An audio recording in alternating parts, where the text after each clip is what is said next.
Welcome to AfterCana, a Ferris Love podcast dedicated to exploring the vocation of marriage. In each episode, we bring you stories, advice, and insights from experts and seasoned couples to help guide you in your journey, whether you're dating, engaged, or newly married. I'm your host, Gabby Quinlan, and today it's just little old me.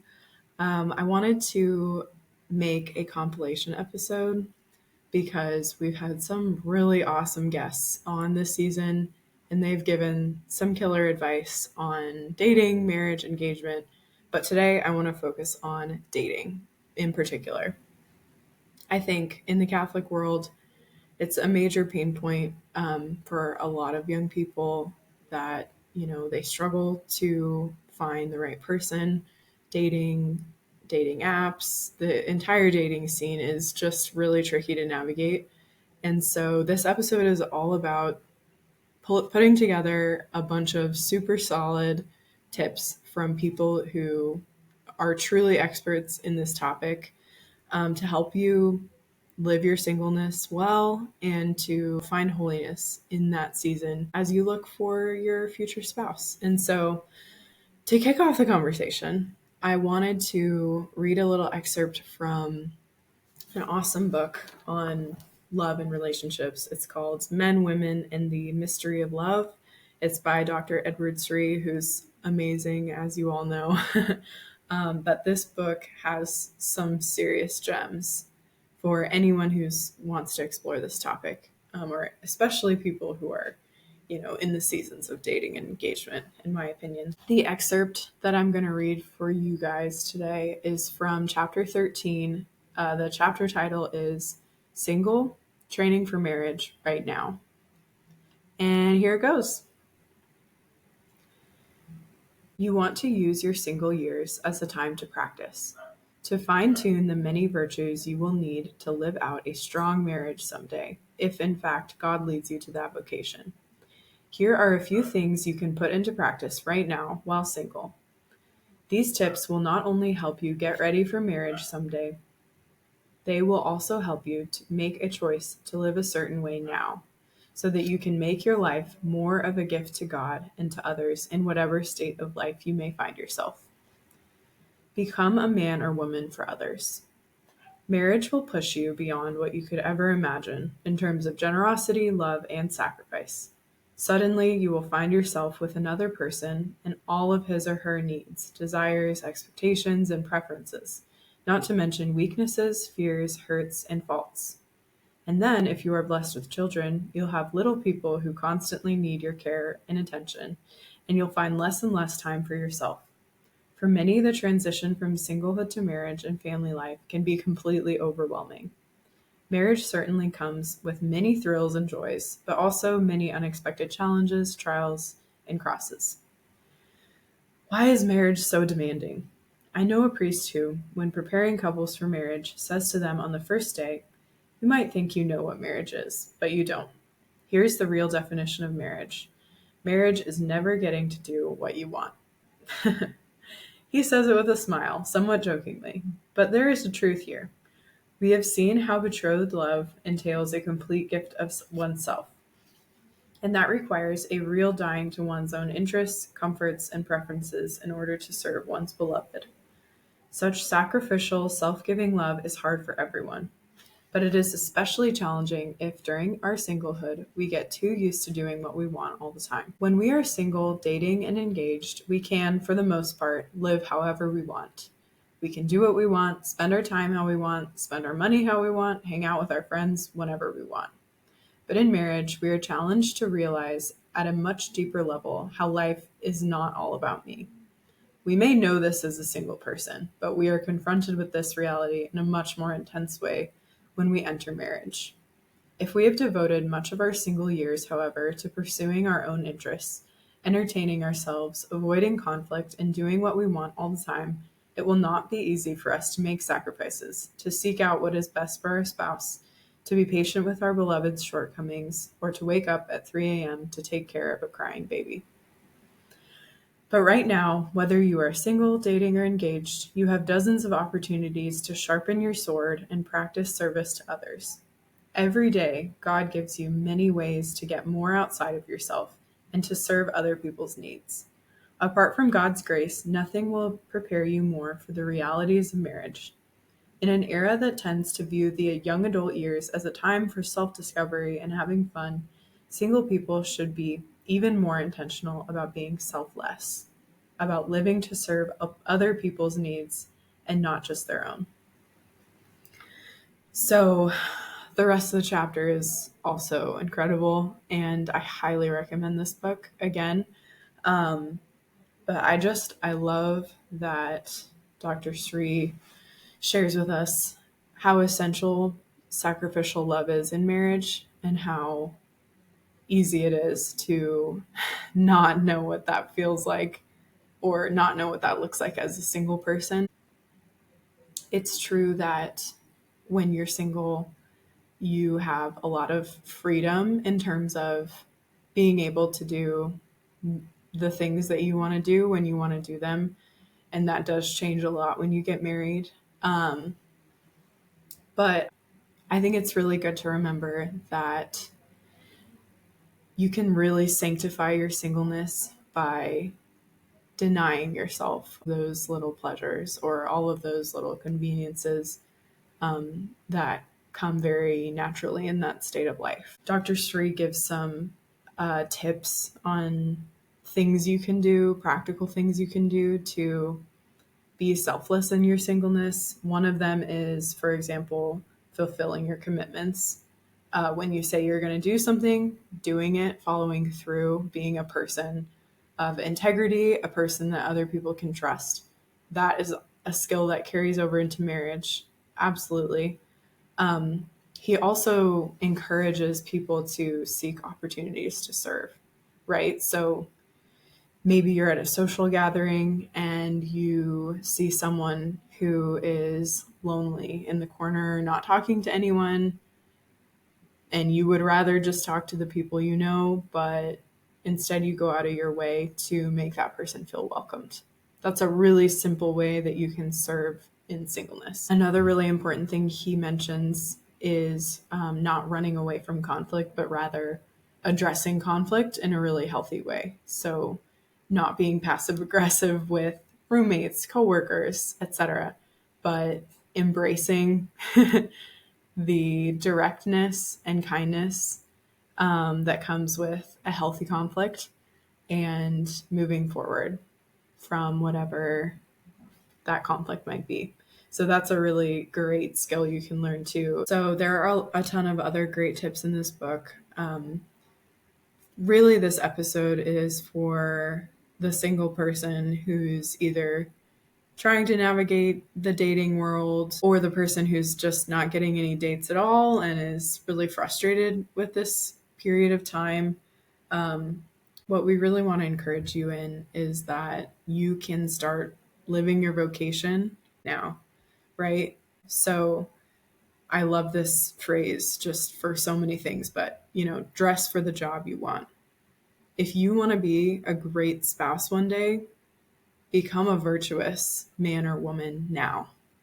If you want to be a prayerful leader of a family one day, practice the virtue of, praying every day, praying for your future family every day. There are so many ways that we can shape and grow and mold ourselves into the person that God is calling us to be in our singleness, or in our marriage. In whatever stage you're in, you can be holy. Another resource that I want to share with you guys is our new Ferris Love podcast called Single Not Stalled. It's a great podcast about living sanctity and holiness in singlehood, whether that be consecrated singlehood or just circumstantial singlehood. It's a great listen for anyone who's in that stage of life. So definitely give that a listen. So without further ado, I'd love to share these great tips on dating and living holiness in your singleness. The best advice I ever got was to start praying for your future spouse. Somebody told me this while I was in the seminary, actually. And Oh, they said, it's part of your discernment. You're praying. Maybe your spouse will be the church. Maybe your spouse will be someone else. But start praying for them now, so that if you or when you meet them, you already have a spiritual relationship, and you've already started the habit of desiring their good, their greatest good. You're praying for their healthiness, their holiness, that you want what's best for them already. So you're already starting the habit of being that good spouse that you're called to be. Yeah, and I would think just keep trusting God yeah. and not afraid to step out Comfort of zone. your comfort zone Yep. and not afraid to make mistakes, Yeah. which also means you have not get too physical, right? If you're dating or Right. whatnot, because the more physical you get, the harder it is to Backtrack. realize and to recognize this is not the best fit for me. This is Right. not leading me to be the best woman or man I'm called to be in God's eyes. Right. And it's harder to break off such a relationship if you're physically involved with that person. So to just, to keep it and not like puritanical, right? But like just to keep boundaries so that Right. you can remain objective while you're discerning if this the person that God has intended for me, and if so, like once you get to marriage too, you'll be so much better off by building that strong foundation of friendship and of just that personal dialogue and that personal connection more so than just the physical too, because that'll come. I mean, we're all Totally. we're human beings, and that's always Yeah. there to be cultivated, but but being free to yeah, to say nope, not the right one, and not have emotional strings attached. I remember my grandmother, who God rest her soul, she passed away a few years ago, but she grew up, gosh, was she dating in the 40s or the 50s? Yeah. Okay, Okay. Yeah. in the 50s, and she used to brag that she used to date five guys at once, and not like on the same day. Different time, right? Every Saturday night, her date would come pick her up and take her out. They'd go dancing, or they go bowling, or they go to wherever the Yeah. next, yeah, whatever. I That don't know that what else. fun thing. Yeah. Something where there was lots of people, right? It Mm. wasn't like a single, just you and the Yeah. the date. But then, so she always talked about this and how she was like belle of the ball kind of thing, like she bragged Yeah. about. But then you come to find out she didn't have her first kiss until she was engaged. Wow. And you wouldn't think that hearing that Right, story. you Right. wouldn't, but Yeah. but that gave her the freedom to be like, no, and like Yeah. she said, she remembers dating this one guy, but she said he was too vanilla, so he was too blah, right? I And then love it. she ended up, even as being an Irish an Irish Catholic, she ended up marrying this like darker German Lutheran. Okay, yeah. And it was like such a scandal, but she's like, oh, everybody else is too vanilla pudding. That's what I she was need a like. little Oh, little flavor. That's so exactly. funny. I love But like that. she had the freedom to do that because that other side of it was not as connected, right? Like, Sure. and so I think that's what I'm trying to get at, is that if you're Yeah. still in the dating phase, to keep, I mean, you can invest in people, but to just keep it objective until God makes this perfectly clear, right? And trust God. Like, if this is not the right person, there will be somebody else. There will be. Right.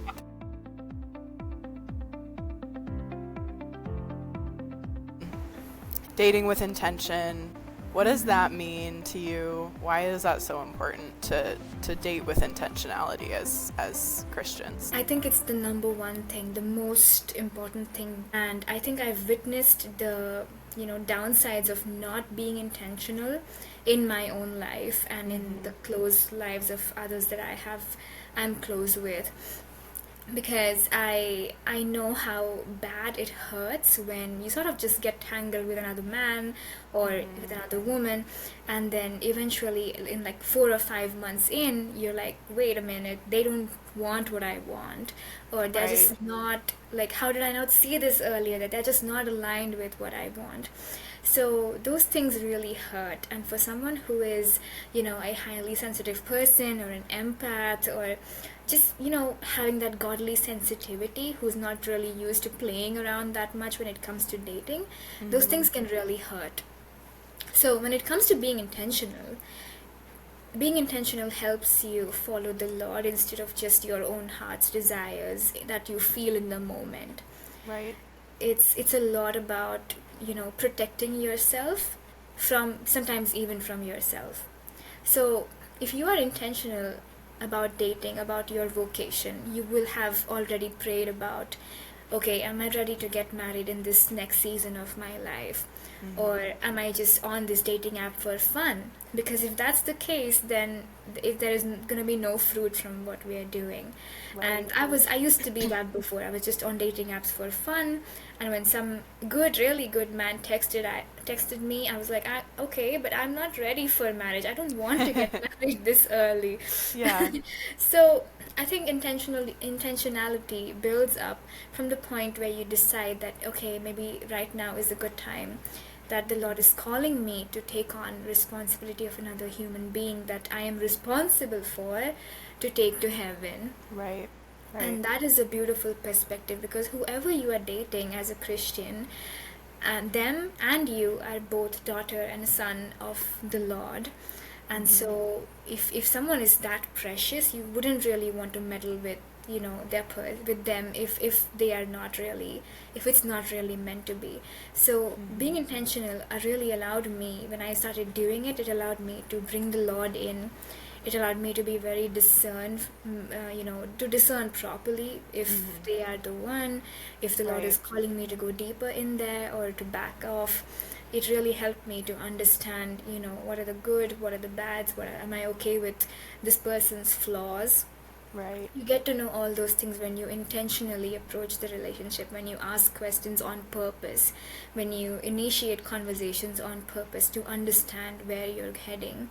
So Right. all of these things they help you to prepare for, to love the person as they are, as opposed to just falling in love with the idea, or just going in with your most dominant emotion at the time and then regretting it later. Because Yeah. that's what we always see in movies and all of these new Netflix shows. Like, they just go wild. Like, they have Yep. one piece and then they go all in. And it doesn't really make any sense, because they wake up the next morning hungover, and then there are all these problems. And it's sort of pictured in a way that you have to fight for love, and it has to be this messy, complicated, dramatic thing. But no, not really. Yeah. So I think that is what intentionality is all about. You protect yourself and you protect this other person. Whether or not you get married, you still have this respect for them. And then that sort of allows you to know them in a better way, which is good for, in either way, whether you break away or you get Yeah. married. It's a very beautiful process. That is, Yeah. I think, the most important thing, that all of your dating challenges sort of vanish when you stop, entertaining men or guys who don't match with what you want. Right. It's as simple as that. Get really clear on on who you are and what you really want, what your values are, what your ethics are. If you go in with that mindset, thinking that there aren't good enough men and all of them are doomed, none of them are worth marrying, then it's going to be even more harder to find someone like that. Right. Because that's how our brains work, right? We have something known as RAS, which is reticular activating system. It's the kind of thing, the part of your brain which really attracts familiar thoughts even more. So if you had to buy a car, and you're researching cars online and looking up about cars on Instagram, the next time you go out on the road, your attention to cars on the street will be more peaked. You'll be more attentive to cars, right? Does that mean that there were no cars on the road before? No, it just No. means that you're just suddenly more inclined to paying attention to it. So the same thing applies to our relationships. When you're always thinking about all the bad things, about all the negative things, about men, and you're always labeling men like, okay, he's not good enough, he's not this, he's not that.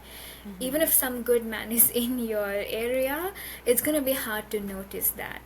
So Right. having that vision in your mind is very, very important. I fully know that the dating scene is bad, but that's only because men who do not want to be in a relationship or are not working on themselves are also sort of, floating in the pool, like I said. But Right. as a solution to that, the only solution is that women keep on to their standards. Because when you do that, the men who are good, who are serious, who are also looking for a godly woman, will eventually find you. It's just a matter of time.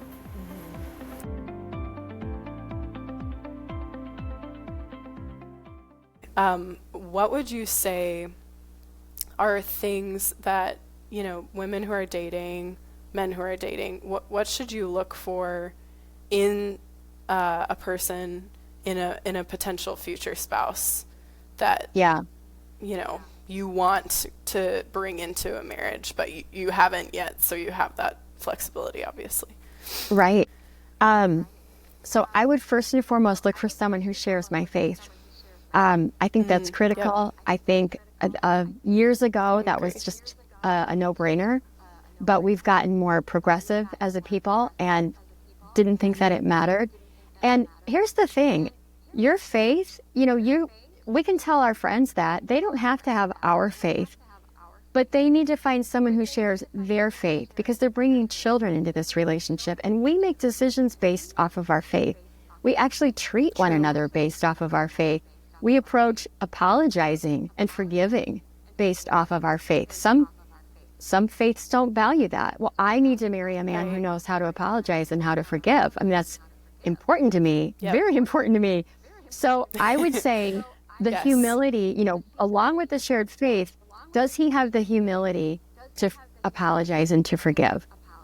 Which I say that my husband would be sitting here smiling at me because I had more trouble apologizing when we got married than he did. He was ahead of me in this area. So I am so thankful for that. I had to Yeah. learn to do better. I would look for someone who's Right. happy because you're going to be living with this person. And it's not too much to ask that this is a happy person. It makes a Right. difference if the person that you're marrying is discouraged all the time or depressed or downtrodden.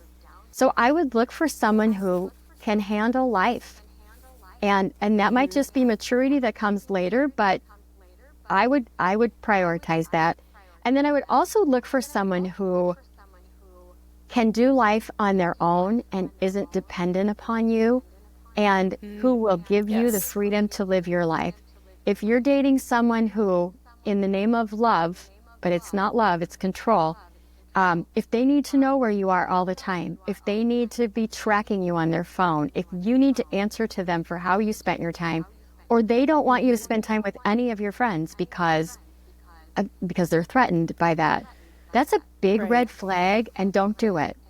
So those are my Yes. quick go-tos for sure.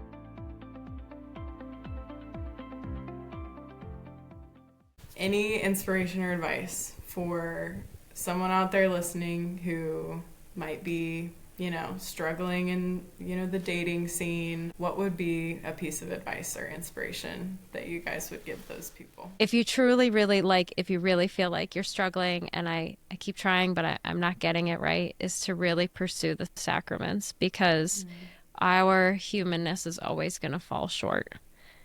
And so the more that we invite God in, the more that we cooperate with his grace, the more things are going to be transformed, because it's not just us. So if you're not yet married, and even if you are, but like going to the sacrament of confession, frequent mass, go to daily mass if you can. Something I learned way too late in life is the offertory part of the mass is actually supposed to be us offering our whole lives and like just giving ourselves as we are to uniting our offering. Excuse me. Yes. Theology. But I didn't realize I had a Right. part in That's- it. yeah, I yeah, guess is the totally. point. Is I was like, okay, great. The bread is like, and Yeah, but in yeah. that moment we are supposed to participate Right. in where we're at, like whether we are a turtle dove or a prized ram, like any wherever we are. And I think to not bypass that part of like God wants us as we are, and that is a good sacrifice to like really authentically just to do that. And then another, like a human piece of advice, would be to start to look into yourself. Our old pastor, who's now retired, this again was like, it's so silly and simple, but when he said it for the first time, I was like, oh my gosh, that's so right. But every time we point fingers, you point a finger at somebody else, remember how many fingers are pointing back at you. And so, we feel like we're struggling with our fiance or our spouse or our boyfriend or girlfriend, and they surely probably have some part in this situation, but like maybe I should look first at myself and how am I contributing to this? And where are things that I can work on? What area of communication is falling short on my end? And to work on that, and that often that humility inspires the other to also take a chill pill and work on themselves a little bit too. Often. Yeah, nice. Renzo, anything from you? Last piece of advice. So truthfully, for me, it'd be you just keep going, because I think there's so much there, especially I think in this time, like there's a lot of temptation to despair, regardless of what stage of life you're in. When things are hard, it's just the temptation to like, this is never going to work out, and just think all the negative things. Maybe that's my own melancholicness, but like there's just the desire to like just be like, this isn't what it's supposed to be. It must not be God's will. But continue to, like, if you're pursuing the Lord and you're pursuing Him through the sacraments, just keep going and trust that like things will work out for your good, because the Lord said that. Like the Lord, we have to trust at some point and really give all of ourselves to Him, and just like whether it's putting our vocation or our marriage, or our dating life, whatever, giving it up to Him and just being willing to give it up and be like, that's not the most important thing. You are the most important thing, Lord, and whatever you will is what I will happily receive. Like I think getting to that point is important, and like it's not easy. I struggle with that myself, but I do think that if you're tempted with despair and tempted like this isn't going to work out, just keep going. The Lord is there, and he's going to take care of you.